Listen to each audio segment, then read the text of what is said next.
The reason why I chose to start FloodSlicer was because I really enjoy making pretty pictures and things. Through the 20 years that we've been working through this process, I've met people and things along the way that have just improved what we do. People have come and gone, but in the end, the ethos doesn't change. We are in the business of making bigger and better things. We're always aiming to improve. I want creative people to work with us. I don't want automatons. Everything about us is about sort of making new and bigger and better things. FloodSlicer is about how you put together all types of creative content and how we roll that into multiple different sort of delivery methods. We are, at one point, image makers. A large percentage of what we do is image making. But increasingly over time, we've become more and more content providers. And what I mean by that is it's quite interesting as you watch the way people term their own work shift sideways. It's interesting because the only thing that gives you cachet as a photographer is that you're a photographer. You use the word image maker to the average punter out there, they don't think you're a professional. But why do you think? It's about the transportance of understanding of why you do the work you do. So in our case, we've always been image makers. And then we turned that into filmmaking. And then we turned that into experience making. And then we turned that into strategy or content delivery mechanisms. And over a period of time, we all become thinkers. And that is going to be the one thing that we remain as technology and things improve. Thinkers. And then thinking outside the box. I think that is fundamental to how we see the work of FloodSlicer progressing.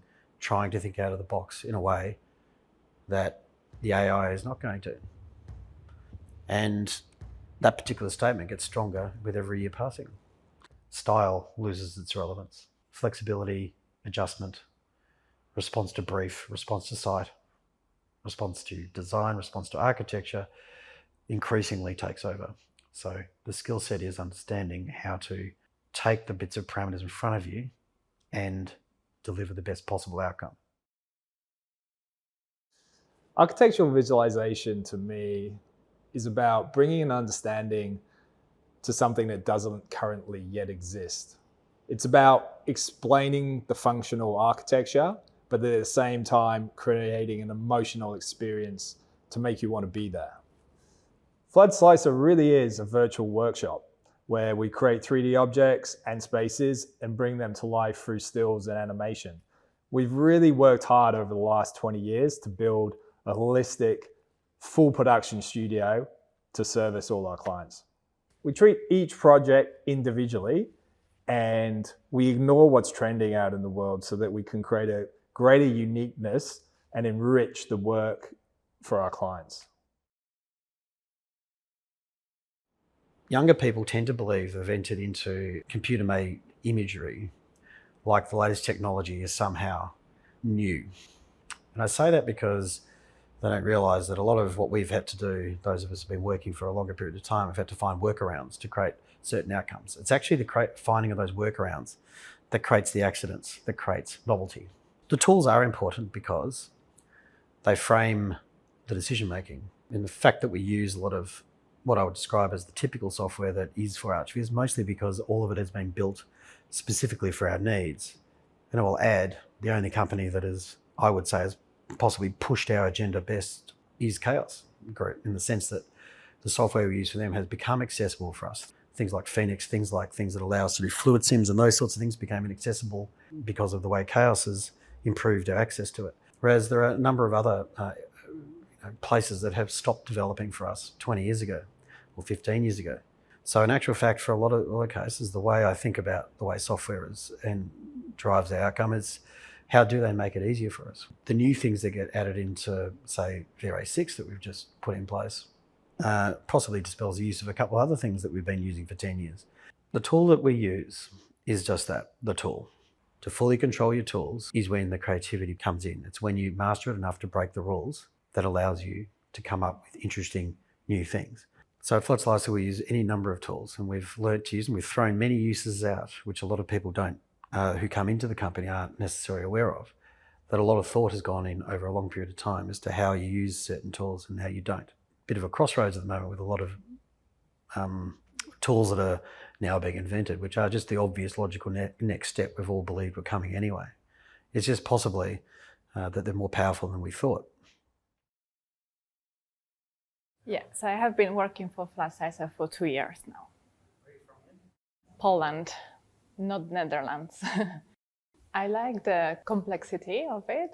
I like that you have to have knowledge about architecture, interior design, art, and computer software, and and photography. My background is in interior design, so I really actually enjoy styling interiors. For me, it's like a connection between interior design and art. It took me a while to call myself an artist, because when I was studying, it was always, be an artist was always like you had to produce something famous.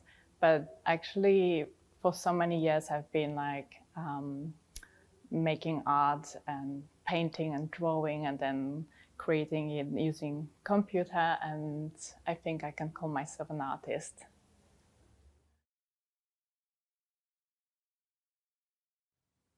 I think what differentiates us is that we see ourselves as holistic. I mean, we don't just work in 3D, we work ourselves in multiple forms of production. You know, the vast majority of our work has some component that is not just 3D or just film or just photography. It's all embellished and brought together. And that comes out of a production-based background. You know, it's interesting really, because a lot of 3D people out there see it as almost old school, but in actual fact, the only thing that's probably outpaced 3D technology adjustment is actually been digital filming technology. It's been moving at a rapid rate and been changing as I've got older. Every technique we use is now completely different to what we were using in 2001. Doing film production in the archviz community is kind of different from doing film production elsewhere. It's a bit more similar to VFX. There's a lot more green screen, there's a lot more trickery that has to happen in post in terms of aligning a 3D background or object with perhaps talent or models. And we actually do quite a lot of film production in-house at FloodSlicer. A lot of other architectural visualization studios don't necessarily do film production. I think that's a shame, because it allows you to add so much. Going beyond dropping buildings into aerial footage or doing plate shots, for example, it gives you the opportunity to interact with talent, talent with background, talent with apartment, talent with foyer. And these things can bring a human element into what essentially can often be rather empty and can be difficult to humanize as a space. Rather than doing it in 3D, we wanted the surprising elements that come from what you see in reality when you do things like this. Stuff like that is what FloodSlicer is known for. We go the extra mile and go out and actually get right into film production, as well as also obviously maintaining the quality in 3D. I think film is a very important addition to any 3D archviz studio's options in terms of what you might be able to put out for a client. The ability to use not just interviews but also talent footage, you can set scenes up, you can tell stories, and the 3D can be there not just to celebrate the architecture but also to add to the story, and the two can really support each other.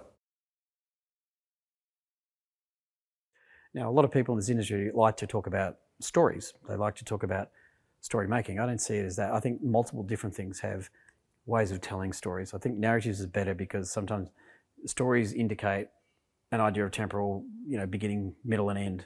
Whereas I see narratives often in the parlance, or the way you think that way, is often more about how you build overall structures around, different thoughts. And so they do not have to be an A to B to C. They can be randomized elements that, as a mishmash, all make an outcome.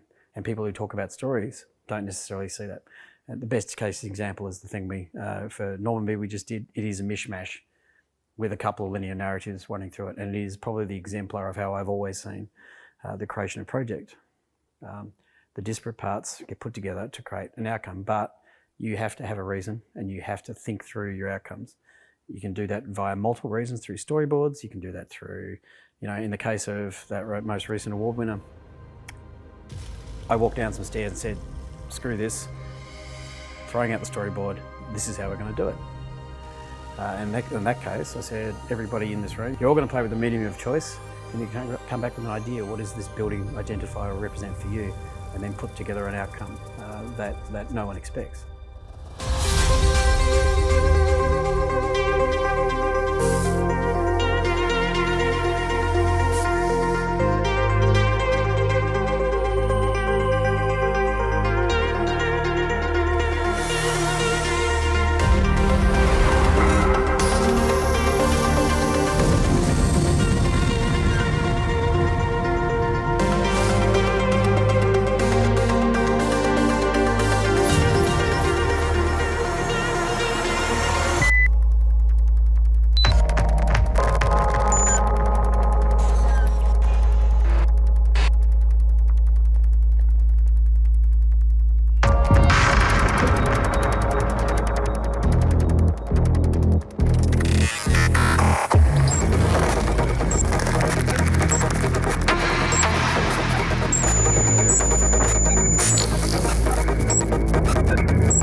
So in a sense, that explains it. But at the same time, that entire film project was developed around the notion of the way the stills have been pretty much designed to a large extent in collaboration with interior designers, but a large percent of the aesthetic and the way the entire project was represented was developed through the stills making process. And then that stills making process was then fed into making the film.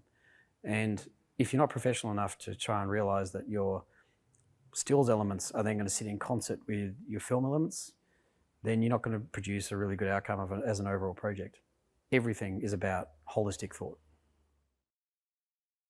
I'm always looking around and taking in the details of a space, whether it may be the lighting in a bathroom in a restaurant or the furniture in a new hotel lobby. It's all very interesting to me. Lighting really is the key thing in any space or in a visual image. It's the thing that really brings an object to life. It's the first thing that people notice when they walk into any space, an apartment building, for example. It's what a potential buyer strives to find, the best lighting. And that's what we look for at the beginning of our journey too. As visual artists, we definitely live in the future, and we have to look to the technology to help drive our ideas forward and give us that creative freedom to execute. In our world, the challenge quite often is marrying a great idea to a project. It's always interesting to work with a new client. It's a great opportunity to showcase our skills and our abilities, and it's something that I feel really proud and passionate about because I know we have one of the best teams in the industry. Ambrose is a great example of a project where we're brought on to try and elevate the outcome to assist in the sale of the property. The great thing about that particular project was the flexibility that the client brought to us. The last few years for me have really been interesting, building some new relationships with some really great clients and showcasing really what we can do on projects all the way from stills into film. Why that's exciting is because the next project that you get from that client just gives you more and more freedom to get creative and push those boundaries. Those are the kind of projects that you look forward to coming in every day and really getting stuck into. It's great to see the next generation of artists coming through. It's really always exciting working with new talent in the office and seeing every 6 months the progression and helping to nurture that and, seeing skill sets on a daily basis that sort of surprise you. I think when you've made a good outcome is that people keep on sending it back to you saying, can I have one of those things? A couple of years ago, we got a call via the architects in this case and all because it had won a CG Architect Award, we got a call back from an architect to say, well, we want something creative to represent this new exhibition spaces they were building at the Parramatta Powerhouse. Putting in context, the Parramatta Powerhouse is quite a polemic and controversial museum that's been put in place in the western suburbs of Sydney. This was quite a challenge when it was being brought up. So it started by being told, can you make us an Avion, thanks? But the problem with Avion versus something like the Parramatta Powerhouse is the Parramatta Powerhouse is a film about a building owned by the people, not about a building to be owned by someone who might buy into it. So what you need there is something different. You can take that ad hoc, adventurous, experimental, mishmash approach, structure it with a strong central narrative that takes you from space to space, and then build an overarching film representation that appeals to the broader community about this brand new museum that takes the adventurous part of technology and represents it into the western suburbs of Sydney. So part of this is about building something that is tech-driven, that will appeal to the local people out there, but also tell people that this is a worthwhile build. It was actually great to actually get to work with a different piece of architecture. This wasn't a box with facades stuck on it. This was something where framed structure of the building was integral to its form. It's effectively a giant truss that was suspending large flexible box spaces that you could fill with whatever you want. That being said, there is a strong narrative through the Parramatta Powerhouse. Each exhibition space has its own reason for being. So building a series of events through the spaces and then representing the architecture as the framing design concept around it was a great next step from the Avion process. So I guess we started the process in a very similar fashion. We looked at taking the objects that are a part of the museum's collection and then thought, how can we bring that to life using various simulation methods like, Phoenix, smoke effects and liquid effects and those sorts of things to try and bring out the idea of what we deem, and I will say that, we deem technically more advanced than, I guess, a standard render. And we built that into, I guess, our original edits. And highly structured driving audio that would take us from one space to another and create the idea of visceral response, but at the same time try and keep it feeling artistic as we could.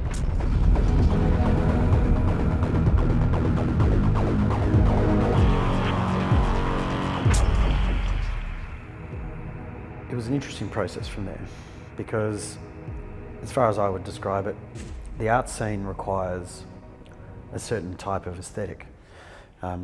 Driven audio to them sounds commercial. Our client in this case was a series of creative directors and art directors that were running a museum.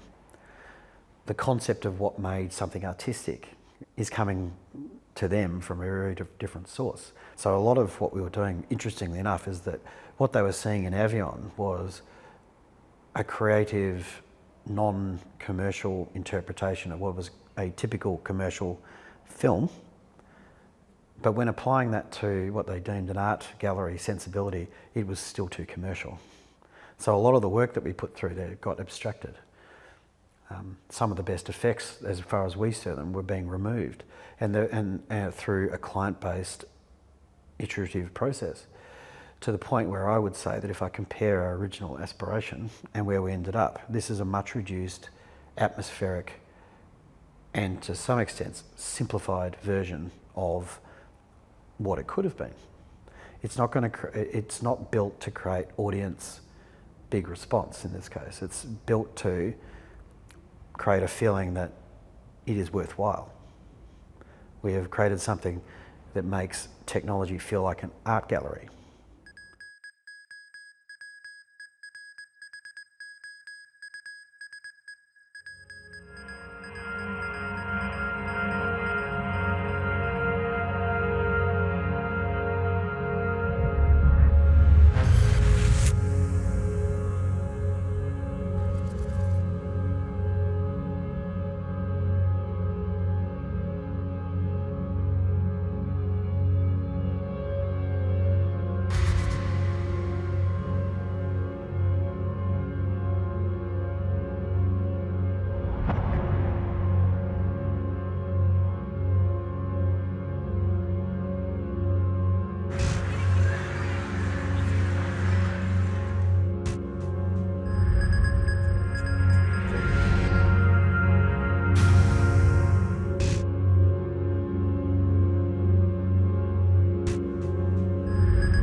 So in this particular process of making the Parramatta Powerhouse, it was about managing multiple expectations of different people's expertises in the creation of something that ended up feeling like a fly-through.